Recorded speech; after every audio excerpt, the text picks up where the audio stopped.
Я там зазор какой. Сверху больше.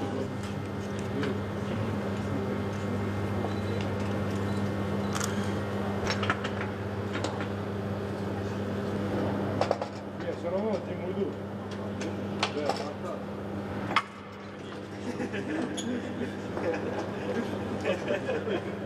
Провели сейчас. Главное правильно заснуть. Да, вот как Шелковый листок.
Bill Gerstenmaier, Associate Administrator for Human Spaceflight. Bill, first Soyuz manned launch of the year is at hand, and the first rocket of the year is here at the pad at Baikonur. Your thoughts as this new crew prepares for a launch and a very complex 6 months in space? You know, again, it's exciting to be here, to get to see the rocket roll out, to see the crews working on the rocket, getting ready for the first launch this year. And I look at the upcoming period on space station, and boy, it's a dynamic time with the Soyuz launch and the Progress launch and the SpaceX launch and then the orbital launch. So this next couple of months will be extremely busy. The crew's ready to go. It's exciting to see all the teams come together to get ready to support this activity. How complicated is this year going to be in terms of the visiting vehicles? You have a final flight of the European Automated Transfer Vehicle on tap. As this crew prepares to join the three already on board, it's going to be a very dynamic period, isn't it? Yeah, it's a tremendously dynamic period with the launches coming up and all the activities. What's neat again is seeing the variety of spacecraft that go to the space station, to see the Soyuz and the Progress and the Dragon and the Antares and Cygnus, and then the ATV coming later this year. Just a tremendously dynamic time. But what's also cool is they're really carrying a lot of exciting research to space station. So this is really, again, it's all about utilizing space, utilizing the microgravity environment. All these vehicles, all these launches, and then the crews support all that activity. Mike Fossum, Deputy Director of Flight Crew Operations for the ISS here in Baikonur. Mike, first launch of the year is at hand. Soyuz behind you, the crew obviously well trained. How are Steve and Oleg and Sasha ready in terms of their preparations on the eve of launch? Oh, well, for them it's been a 2.5-year road to get here, plus all of the years ahead of that and the other experience that they had. They were assigned 2.5 years ago. They've been traveling around the globe, about half of it out of the United States to other countries to prepare. Finally, they're through their final exams. They're down here in the 2-week quarantine period. They're excited. As we get closer and closer, the world to them seems to pick up speed, and everything's funneling down to this time coming to the launch pad. You know, Steve and Alexander Skvortsov, they're veterans, obviously. Oleg Artemyev, for him, he has lived and breathed space in his entire life. How dynamic is this period ahead for them, and how well skilled are they to tackle the challenge? They've been through the ringer. They've been through all of the preparation steps. Oleg's excited, of course. He's really excited because he's stepping into something unknown. For the other guys, they've been here before, maybe not to this launch pad, but they know what to expect. For me, having flown with new guys, rookies, it's really exciting to share that experience with them as they get the first look out of the window of the spacecraft at the Earth below, and as you really go from being the rookie with a big silly grin to being an experienced space operator, and as you get into orbit and then really get to work and getting things done, making things happen. You know, none of this is possible, obviously, as we stand on Gagarin's launch pad without the international cooperation that's attached to it. How closely are you watching the U.S. and Russians working side by side, and what does that portend for the future as well? Well, I think the international cooperation with the 15 nations we have participating in the International Space Station program are really important. It's great as we share our resources from the different countries, our skills, and our teamwork, our experience comes together to make these kind of things happen.